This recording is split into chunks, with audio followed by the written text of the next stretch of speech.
Shalom, selamat berjumpa kembali dalam Victorious Devotion.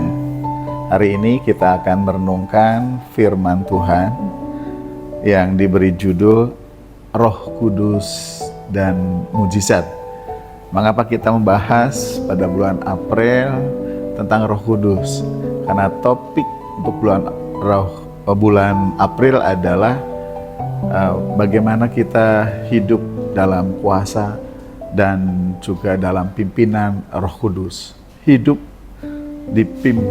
dalam kuasa dan pimpinan Roh Kudus.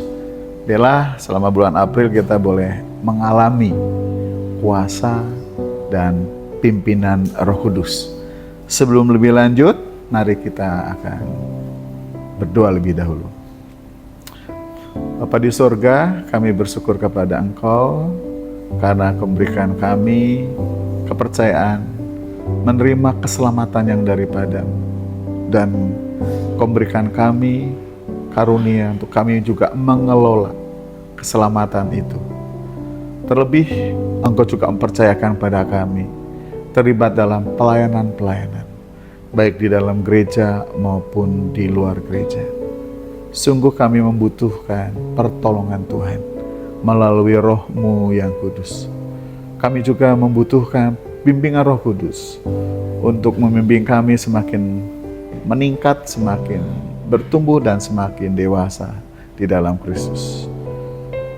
Terima kasih Tuhan, kami akan sambut firman-Mu dalam nama Tuhan Yesus Kristus. Amin. Satu ayat saya bacakan dari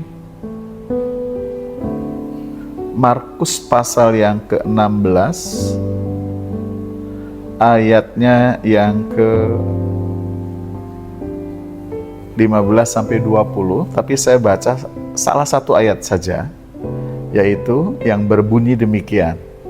Tanda-tanda ini akan menyertai orang-orang yang percaya. Saya ulang, tanda-tanda ini akan menyertai orang-orang yang percaya. Dituliskan pada ayat ini, tanda-tanda ini itu berarti tanda-tanda ajaib. Tanda-tanda ini berarti tanda-tanda supranatural yang menunjukkan kehadiran ilahi, kehadiran Allah. Nah, tanda-tanda inilah yang sering disebut juga sebagai mujizat. Ya, dalam kata Yunaninya semeia, ya, tanda-tanda supranatural. Ada tanda-tanda natural, ada tanda-tanda supranatural. Nah, tanda-tanda supranatural atau mujizat ini menunjukkan Allah hadir. Puji Tuhan, tanda-tanda ini tidak hanya menyertai ditulis para rasul atau yang disebut hamba-hamba Tuhan, tetapi menyertai orang-orang yang percaya. Artinya, orang-orang yang percaya kepada Yesus Kristus adalah Tuhan dan Juru Selamat. Mengapa tanda-tanda ini menyertai orang-orang yang percaya? Karena sebenarnya orang percaya memiliki tanggung jawab untuk memberitakan Injil. Seperti yang tertulis di dalam Markus 16 ini juga, pergilah ke seluruh dunia dan beritakanlah Injil kepada segala makhluk. Nah, barulah ayat berikutnya, tanda-tanda ini. Jadi tanda-tanda ini menyertai orang percaya yang memberitakan Injil. Jadi memberitakan Injil itu sama dengan hidupnya orang percaya, yaitu memberitakan Injil. Kalau kita sebagai orang percaya, ya, yang disebut orang-orang percaya tidak memberitakan Injil, justru menjadi tanda tanya apakah kita orang-orang yang percaya kepada Kristus Yesus Tuhan dan Juru Selamat. Orang-orang yang memberitakan Injil ada janji dari Tuhan, ada penyertaan dari Tuhan. yaitu mujizat. Nah, siapa yang mengerjakan mujizat dalam hidup orang percaya? Pasti ini datangnya dari Allah. Melalui Roh Kudus. Roh Kudus yang dikirim, yang ada bersama dengan orang-orang percaya, bahkan hidup di dalam diri orang percaya. Roh Kudus yang memberi kepada orang-orang percaya karunia. Karunia untuk melayani. Karunia untuk melakukan pelayanan-pelayanan terkait dengan pemberita Injil. Tapi juga karunia-karunia dalam pelayanan di dalam gereja untuk melayani orang-orang percaya lainnya. Roh Kudus sangat berperan. Karena itu penting sekali untuk kita menyadari bahwa ada Roh Kudus, berarti ada mujizat. Karena itu pentingnya kita memiliki iman bahwa mujizat menyertai orang-orang percaya. Karena Roh Kudus beserta orang-orang percaya. Orang-orang percaya yang memberitakan Injil.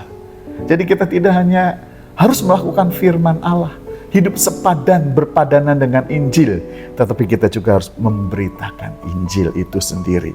Dan tanda-tanda ajaib menyertai orang percaya yang memberitakan Injil.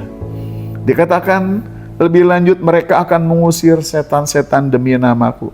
Mereka akan berbicara dalam bahasa-bahasa yang baru bagi mereka. Mereka akan memegang ular dan sekalipun mereka minum racun maut, mereka tidak akan mendapat celaka. Mereka akan meletakkan tangannya atas orang sakit dan orang itu akan sembuh. Itulah rincian tanda-tanda ajaib yang tertulis dalam Markus pasalnya yang ke-16 ayat 15 lengkapnya sampai ayat yang ke-20. Tanda-tanda ajaib. Lalu apakah ini merupakan tanda-tanda yang terjadi seperti kita ingini? Tidak.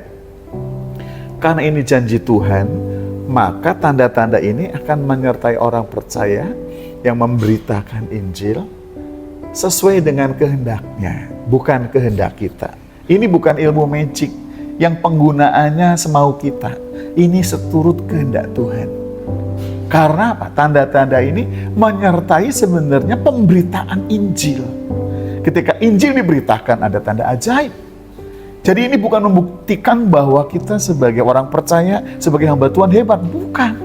Justru untuk membuktikan bahwa Injil adalah kekuatan Allah. Injil adalah hebat.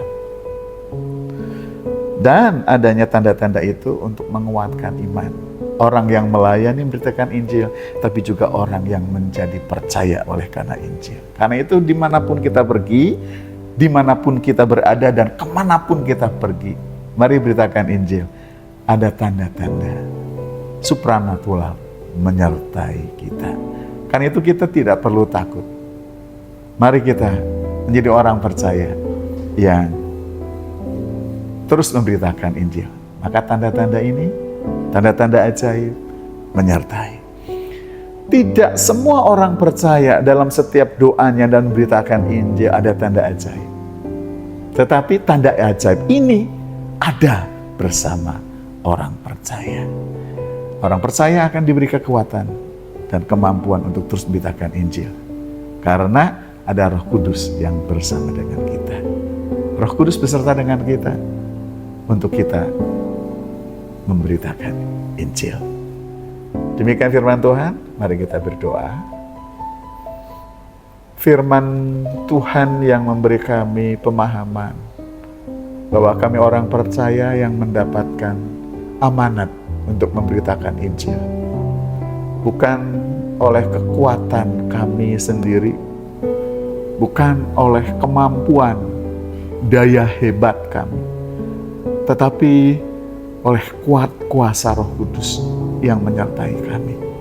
Terima kasih Tuhan, firman-Mu mendorong kami untuk kami memberitakan Injil.